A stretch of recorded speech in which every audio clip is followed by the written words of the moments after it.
Welcome friends to another r/malicious compliance video. If you're not malicious, make sure to hit the like and subscribe button down below. And our first story of the day is by Xaphenia. Don't put stock away until you say, okay, I'll watch it die.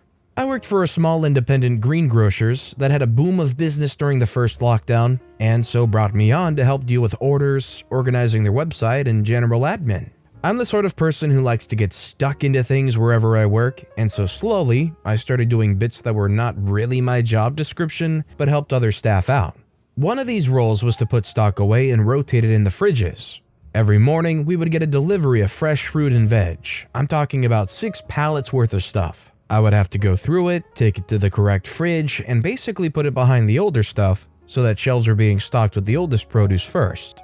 Now, the manager of the company liked to think he knew exactly what was going to sell every day and would frequently overbuy certain products. This meant that in order to fit everything in, I sometimes had to reorganize where things went. To clarify, the fridge was small. You walked in and you could move in an L shape while seeing all the produce pretty much at all times. There was nowhere that couldn't be seen if you moved further into the fridge and simply looked. Because of the overbuying, a lot of the produce was stuck in the fridge for days and days, and it resulted in it going bad. What didn't help was that the manager decided any orders that came in would not get picked from what was in the fridge. It would be picked from the pallets. So we had very little stock movement coming out of the fridge, but loads of produce going in. One Monday morning I come in, I didn't work weekends, to find 3 pallets worth of rotting produce that the manager had taken out of the fridge on the Saturday and left to sit in the yard behind the shop for me to see.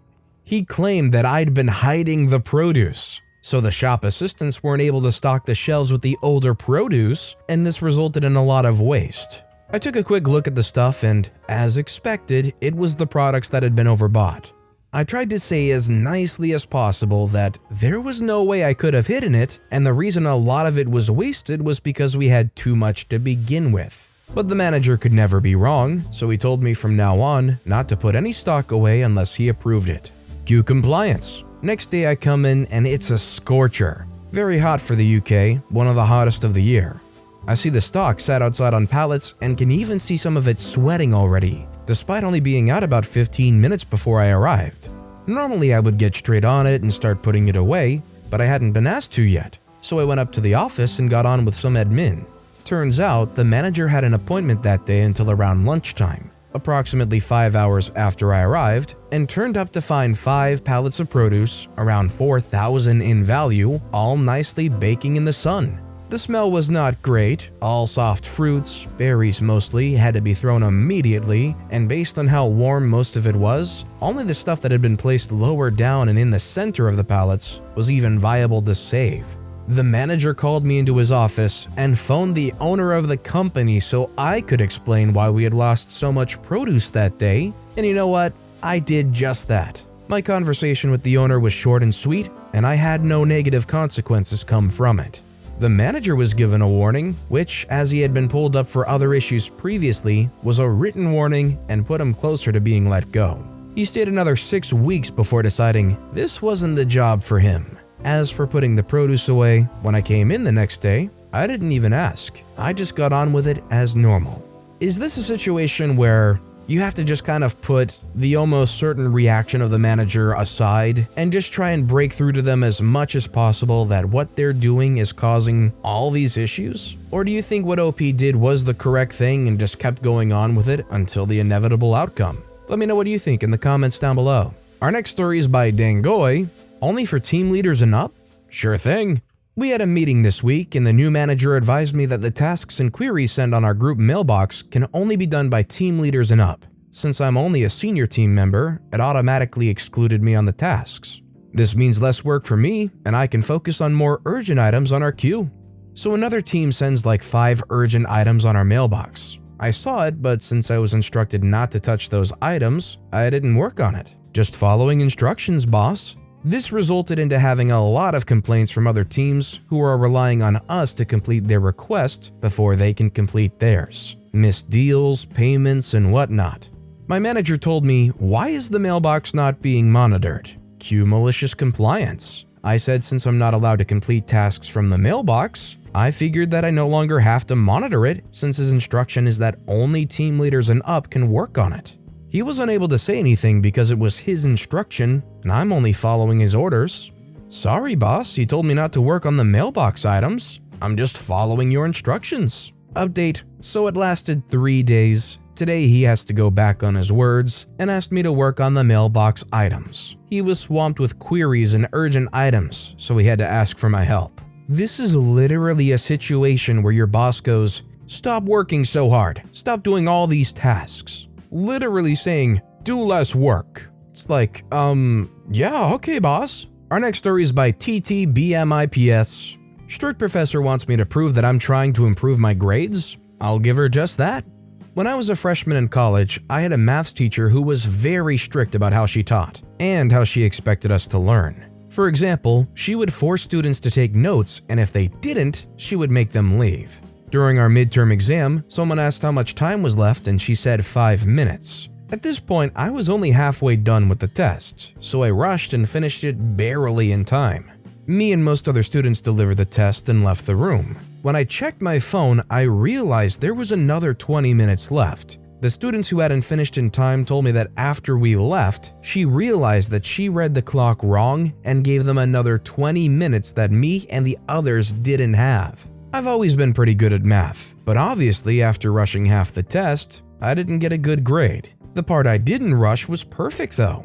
The next class, after showing us our results, she said that we needed to develop a strategy to improve our grades. She said that if we created a plan, stuck to it, and provided evidence of us doing it, she would give us some extra credit. What she expected us to do was say something like, "I'll practice every week," and submit pictures of us doing it as evidence or something like that. Now, while I didn't blame her for reading the clock wrong, I did blame the fact that I thought I only had 5 minutes left for not doing well on that test. I was confident that I could have gotten a perfect grade on it if I had the extra 20 minutes. What I said I would do is bring a watch to the next exam. Was it an arrogant thing to say? Yes, but I also thought it was stupid to follow along with her plan to micromanage our studies. She got mad at me and said that if I didn't do anything else, I would fail the final for sure. But I assured her that the watch was enough for me to do better. A few months later, on the day of the final, I submitted a picture of a watch on my wrist as my evidence for sticking with the strategy. I got a perfect grade on the final. Since my strategy for improving my grades worked, she had to give me extra credit, not before arguing that I didn't deserve it, of course. I guess a more polite way of saying this would be keep better track of time, because you could kind of convince yourself that it means multiple different things. That said, I do respect OP for what they did here, because let's be honest, the teacher totally messed them up, and it's kinda shady that they had no chance to even fix it or get an extra 20 minutes to improve it. Just no, you're done, you're screwed, you get 20 minutes less than everybody else that stayed. So I'll keep on wearing my watch. This next story is by Life is Beautiful 365. Who do you want me to thank? I worked for a large corporation who believed in goal setting. Each month, you would tell your boss about 3 people who did something great for you, and then your boss was required to write a thank you note to them. If you didn't comply, they could lose their bonus. Well, my boss always berated me, so when it came time to tell her about my gratitude for others, I would list people that she didn't like and tell her about the qualities that they have, but she does not. After many months of doing this, people actually liked her more, but she was very spiteful for it. You know, today, boss, I'm very grateful for your bitter arch rival and enemy. I think they have such brilliant qualities, and I think you should really write them a thank you note. Boss is just sitting there like, great, thank you. Our next story is by Hard to Find a Good User. My employment costs you an additional 80%? Fine, I want a raise. This happened last week. I've been working under contract for a company for almost 2 years. It's time to renegotiate. My boss is the owner of the company. He has a little habit of overstating things when it comes to money. He told me a few months ago that my employment actually costs him 1.8 times my salary. I knew this was a lie, and thus enter malicious compliance. In my country, payroll costs are a little over 20% of salary. In my life, I've hired just under 1,000 people, and I'm aware of these costs. Now, having said that, this doesn't include things like space to sit, utilities, computers, and hardware. All the accounting and taxes for payroll are done by the owners themselves. Also to note, my boss is an old school butt watcher. COVID has messed with him, since in my country you couldn't refuse requests to work from home. I of course loved work from home since every hour per week commuting detracts from the actual value of my work. So my new contract negotiation, I show him the numbers and say, since work from home would save you about $3,000 per month, the 60% he says that I cost him in addition to payroll, and of course I've learned your completely specialized software, I would merely like a raise of $1,500 per month and work from home full time. They say this isn't possible, the 1.8 costs are fixed. I say no, they're actually not. You own the building and thus could lease it out to someone else. You only choose to include this in your calculation so you can watch my butt. In addition, you devalue my time by requiring an extra 5 hours per week of commute. This is why I'm willing to settle for half of the savings. Seriously, you would not give me a raise to make an additional $1,500 per month? He shifts a lot in his chair, his greed finally outweighing the sight of my butt every day, saying, okay, fine. OP did the math. You know your math, you know your rights, you know what you're owed, you know what you're worth. OP laid down a sexy offer for this guy, and his greedy chops couldn't say no. As much as he wants to see you in that seat, he likes that $1,500 more. Our next story is by Fizona, I'm Wearing a Sock. This is a very old story back from when I was 4, nearly 30 at the time of writing this. So disclaimer, the story may be very inaccurate. Also, I only know this secondhand because, well, I was 4 when I did this. Also, this is a short story. Back when I was 4, I was still learning what I could and couldn't get away with. At the time, my mother and father were divorced and my mother had primary custody. She had a friend over one day and had told me to get dressed. Well, she never said how far to dress, so I walk out with nothing visible on. She turns and asks, "Why are you naked?" To which I respond by lifting my left leg up to reveal a singular sock upon my foot and say, "I'm not naked, I'm wearing a sock." I wish I was as witty now as I was back then. You maybe wish you were as witty as you were, but you wouldn't do the same thing now, I'll tell you that much. Honestly, if I was a parent of a kid that did that, I think I would take pride in it just because they're witty enough at 4 years old to come up with something like that. But you also might have your hands full because they seem like they're gonna be able to think pretty good about situations and how to get around them. And our final story of the day is by Orange Oliviero. I don't care if you learn or not, you're going to learn my way or not at all. This dates back to grade 12 for me. I was taking an optional accounting course and was breezing through it without difficulty. I'd already aced the grade 10 and 11 versions of this course.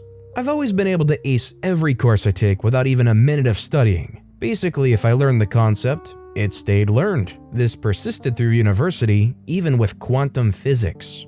Interestingly though, this only worked if I didn't take notes. If I took notes, all of my attention would be on transferring the words to paper, and I wouldn't spend any time thinking about the material or understanding it. And when I read my notes back, it wouldn't sink in either. So basically, I had to learn in class in the moment.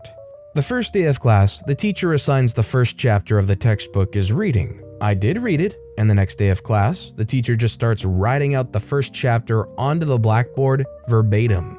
Since I'd read the chapter already and recognized it, as well as the aforementioned need to not take notes in order to learn the material, I wasn't taking notes. The teacher noticed this and demanded to know why I wasn't taking notes. I said, I learn better if I don't take notes, and this is all straight out of chapter 1 anyways, so if I do need to refer to it, I can just read the textbook.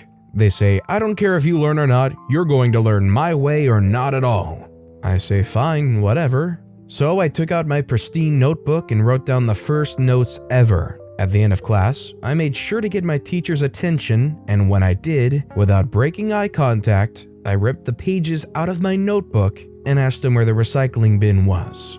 That was the first salvo in a war that lasted until halfway through the year, where we wound up taking the rest of the year off for stress leave. That teacher seems extremely problematic, and it's probably for the best that they quit or took a break. I think I've heard it a million times now, but different kids learn different ways. Some are visual, some are hands-on.